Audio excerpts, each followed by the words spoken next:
Changeons de chapitre pour parler santé publique. C'est sous le thème de renforcer les leaderships des jeunes face au VIH-Sida dans le contexte de l'agenda post 2015 qu'a été organisée hier vendredi une matinée de réflexion à l'intention des étudiants de l'université de Kinshasa par les forums des jeunes et les objectifs du millénaire pour les développements. Cette représentation théâtrale illustre les comportements sexuels à risque fréquent dans le milieu des jeunes. Un moyen de dissuasion pour les bénéficiaires de cette matinée d'échange afin qu'ils optent pour l'objectif zéro nouvelle infection à VIH, mais aussi la non-discrimination et la non-stigmatisation des personnes infectées. Message également transmis par les orateurs du jour. La première priorité dans la jeunesse, c'est d'abord dissiper les éléments qui empêchent à la jeune fille ou au jeune garçon d'avoir donc une sexualité au niveau familial et communautaire qui soit indemne de tabou. Les études montrent que l'épidémie se propage le long des cours d'eau et que les zones d'exploitation, notamment artisanales de mines, et les frontières où nous avons de grands trafics commerciaux sont des zones où nous avons des prévalences les plus élevées. Quelques étudiants font un commentaire à l'issue de ces échanges.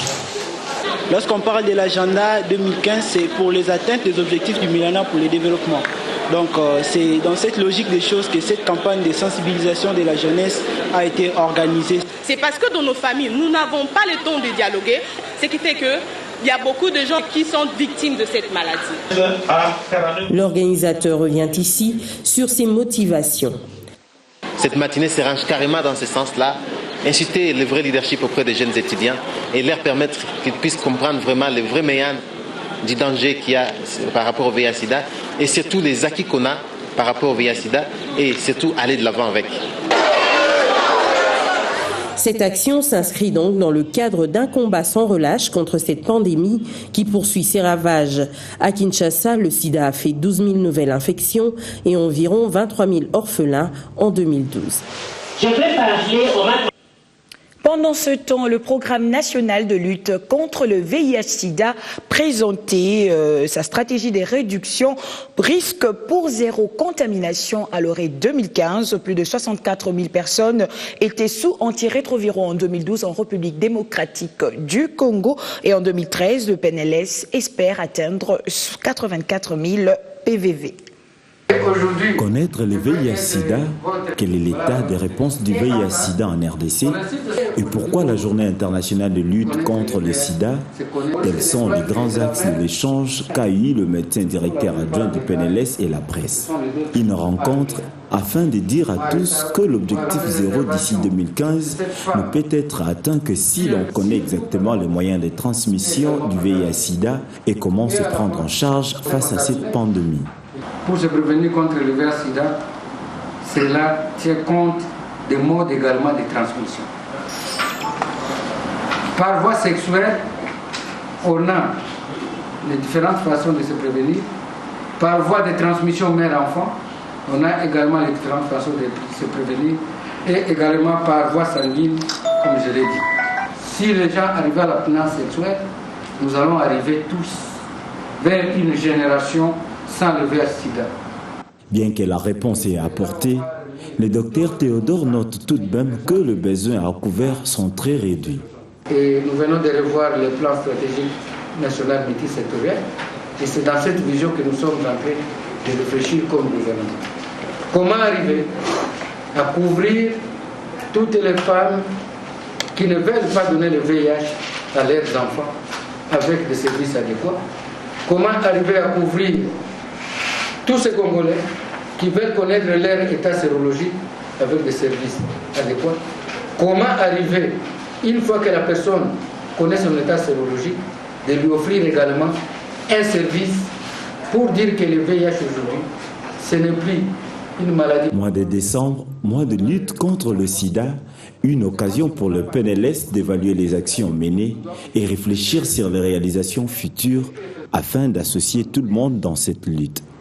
C'est-à-dire, si je suis dans le monde du travail, au plan institutionnel, le gouvernement a décaissé près de 30 millions de dollars américains pour la remise des matériels et équipements médicaux au bénéfice de 66 zones de santé sélectionnées à travers le pays. C'est comme pour dire la santé populaire n'a pas des prix. 132 hôpitaux généraux des références et 660 centres de santé vont bénéficier de ces matériels, comme table d'opération, des porte-vaccins ou encore des lits d'hospitalisation. Un investissement qui va contribuer à offrir à la population des soins de qualité suivant les programmes nationaux de développement sanitaire élaborés par les ministres de la Santé.